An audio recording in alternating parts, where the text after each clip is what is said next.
Everyone, and welcome to your Thursday Puppy School Q&A. So I'm Lauren. I've been doing the last two Q&As and I'm going to be doing one today for you as well. So just want to say thank you so much for your feedback for the last one. It really helps. So please do comment or just let us know in the comments how you found it and if it's helped, and share it if it helps you, because we're doing it to try and get some help out to you. So please let us know, but I'm going to go straight into it because I want this to be really short and sweet and clear for you. So today we're looking at problems with puppy biting and chewing. So really common problems for lots of dogs. So we'll make sure that we cover everything that you've asked. So I've got all the questions here.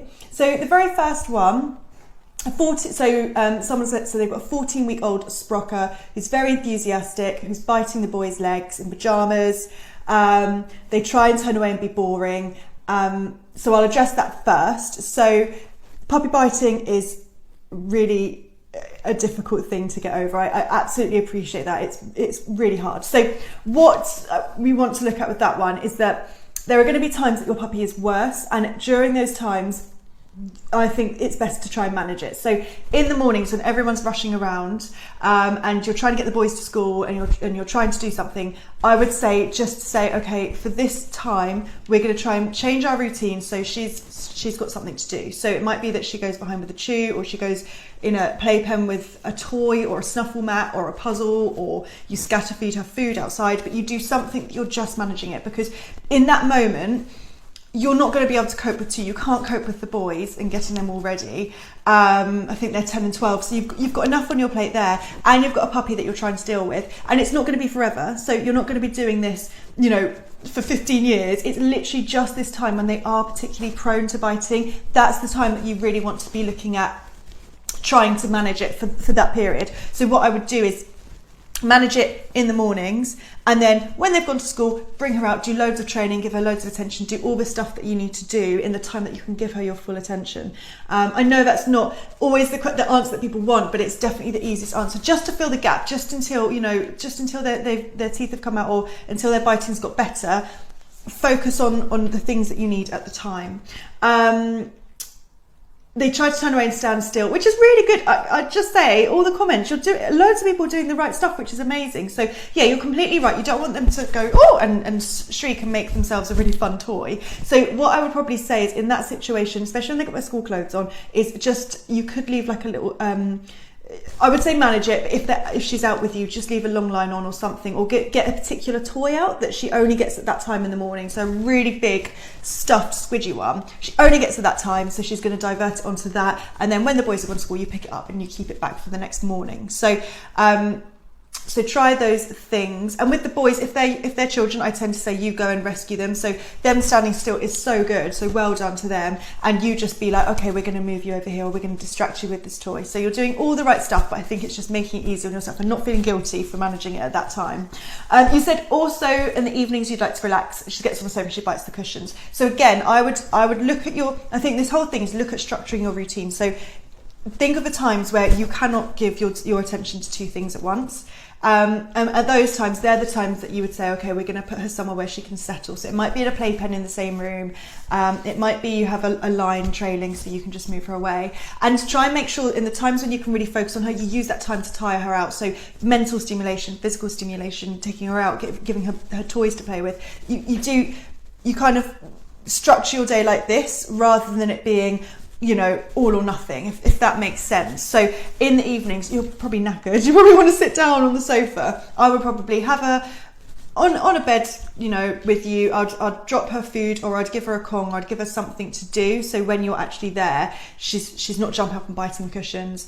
And maybe keep some toys back. So separate your toys out and put some back. So some are kept for the front room only. Again, it is really annoying, and you're doing the right thing, distract her off the furniture. Well done. I can't say that enough. Well done for distracting her off the furniture. I think if she keeps doing it, I would you say give her time out at this point. You don't want it to be, right, get out, you're going outside. I would tend to say, do you know what, I think sometimes they get too overtired and they get too overstimulated, and they do just need a little bit of a breather. So I tend to say, I'm going to take you somewhere else, I'm going to settle you. I'm not going to do it as a punishment, but you just need that time to settle. So you could just put her somewhere that's a bit easier for her to relax, and settle her there, because a lot of the time it's real tiredness that they're biting. So look at if she's tired as well. And you said jumping up and catching the hem of your jumper as well. So I would probably look at carrying a toy with you. So if you're having to walk, have the toy so she can latch onto that instead of your jumper. And again, if she's jumping up and latching on, just try and settle her, get her playing a game, get her doing something else, and try and just get through it as much as you can. I know how difficult it is for all of you. So just to summarise, I might come back to this because I've answered a lot of the questions have the same thing. If I come back to this, I'll let you know. So you're going to manage it when you need to. You're going to look at how you structure your day. You're going to look at giving her bursts of really good physical and mental attention when she needs it, so she's ready to sleep and be relaxed when you don't need it. You're going to look at the ways that you manage it, and you're going to look at getting her onto toys and keeping different toys for different areas and different times, so you're mixing it up as well. So I hope that helps, and saving her from the boys if she's going up there. Okay, I'll move on to the next question. So the next one is, we've just adopted a Jack Cross Pug. He's nearly too very destructive. The minute we leave him, he shreds and his and his dog's bed and then gets on the dining room furniture. How can we break these habits? What I would say of this one is that it sounds like a separation problem, because if you've got any problem and they only do it when you're not there, it could be a separation problem. It could just be that he is bored, and so he's doing that because it's quite fun and there's not someone to stop him from doing it. Or it could be that actually he's a little bit anxious and he's then taking this anxiety out on something else. So I would say for that one, could you film him? Could you set up something, film him, and see exactly what reason it is? If it's that he's bored, it's going to be a little bit easier because you can just make sure you tire him up beforehand and you give him stuff to do that isn't his bed. If it's that he's got a separation problem, then you probably would need to get a little bit of input from someone else. So just a behaviourist or a trainer that's able to cope with these things. So again, you can contact Puppy School and someone will help you with finding someone. But yeah, sorry, I can't give you more information on that one. That's probably more in depth, but yeah, you just want to find out why he's doing it when he's left alone. And yeah, that's probably the best thing is going to be for filming it. Just following on from that, I did have somebody from the last Q&A who I completely missed their question because I don't know, I managed to make their comment disappear. So I think it was a cockapoo puppy around 14 weeks from what I remember, but didn't like being left alone. So if you've got a puppy and a puppy is under about 6 months, so if you've got one of those and they've got a separation problem, what you want to do is you want to make sure your relationship with them is really good. So they're not sometimes ignored with you and sometimes getting lots of attention, but it's really, really consistent. So you're giving them what they need. And you also want to build that separation up really slowly. So it might just be a case of when you're in the room with them, you don't have them up with you all the time. You're not interacting with them all the time. You're trying to get them to do things more independently. So it might be having a chew or playing with their toys or resting on a bed that's a bit away from you. And then you want to start doing things like going in and out of the room really casually. So it might be you get up and you go and turn the kettle on, you come back, and it's not a huge big deal. You just wander back in, so they know that you go, but you're going to always come back. So all you're doing with puppies, this isn't so much older dogs, but all you're doing is you're building that trust stage by stage, really, really slowly, so they know that they don't need to worry about you going, because it's just, they just think, oh, well, they've gone out, but they're coming back. And you build it up slowly. So it might be you literally step out the room and you come back in. It might be that you leave them with someone while you do it and then you both do it. But you basically, the whole thing with any separation problems is you break it down into tiny, tiny little separations so they're able to cope with that and look at the relationship and make sure that it's all good there. So I hope that answered that question. Okay, so the next question is, the biggest issue is a pup is really mouthy and likes to bite us and our older dog as well. I would normally separate them when they get too much, but if I give her a timeout, she'll send her whole puppy put in the playpen. You've redirected her 80% of the time, and sometimes she's just too tired, but it's still annoying. You can't pick her up because she goes after your hand. Well, you are doing the right thing. If you can redirect her 80% of the time, I'm really pleased with that. That is great, and you're doing exactly the right thing. So well done.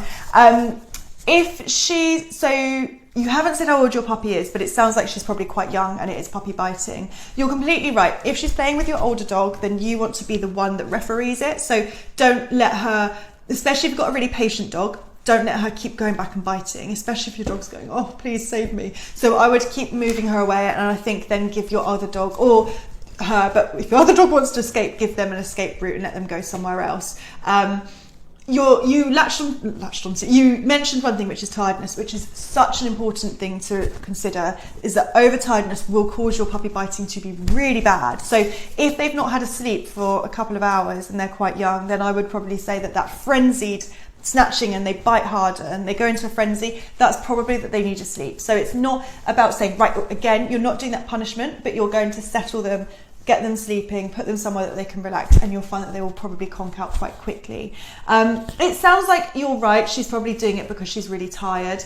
I wouldn't necessarily, what you want to do with this is don't be reactive to it, so don't wait for them to bite before you put them in the timeout.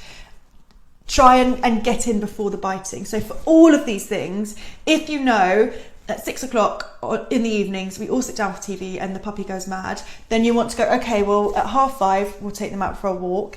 And then, just before, we're going to do some training. So it's going to give them some mental stimulation. And then what we're going to do is get a game out and have a really, really, really good game. And then they're going to be tired. So we might settle them down with a chew while we're sitting down. So do it before. Don't be reactive. You want to be proactive with this. So get in all the stuff that you need before, and again, look at the structure of your day, look at where you can catch those biting times, because it usually is on a structure. Sometimes it comes out of nowhere and they're like little sharks biting at you, but try and get some sort of structure in place if you can. I'm going to cover, so you've said sometimes you can't pick her up but she goes right after your hand. I'm going to cover that in some of the next comments, so keep watching because I'll come back to that one. But I think the key with that one, focus when she's tired, and again, structure your day really well. And look after your older dog, make sure that they can escape if they need to, and preemptive play. If you can get, for all of this, get your puppy onto a toy, get them playing as much as you can, because that is going to be the key. So I've got a picture of Ziggy. Oh, he's really sweet. So before I get to that one, I've got, how do I stop my 2-year-old Jackapoo destroying every bed we've bought her? No amount of training, that you lie down and rest. No, not to chew soft things. It is really tricky when they destroy their beds. It tends to be the terriers, but not always, because it's that destructive urge is so strong that they just want to do it. There's a few ways you can do it. The easiest way would be to not get a soft bed and to get one of those slightly harder ones, or one of the, the ones that are on the legs, because they're quite nice and really comfortable, and buy blankets for that. And so what you can do is do what you're doing, because it sounds like you've tried to teach her to lay down and rest. But then she's getting too into the chewing of the bed. I personally, I wouldn't spend my time trying to train that out of them. I would just say, you're going to have this type of bed that is less tempting to chew, but make sure you have lots of blankets and train you with the blankets, rather than try and train, because some of those beds that you see are beautiful, but they're good chew. They're good things to chew. So look at a different type of bed. Carry on training, lying down and relaxing on your bed. And maybe introduce some blankets gradually as you're doing that settled training as well.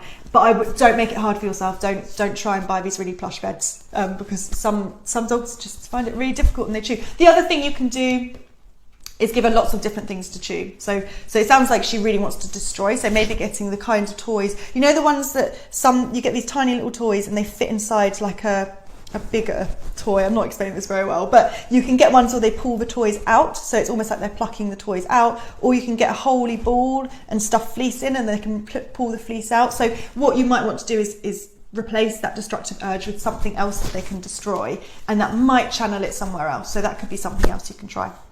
So we're coming back to Ziggy now. So we've got 11 weeks and 2 days, they're biting all the time, especially when you try and give them a cuddle. We divert the toys and chews, which is great.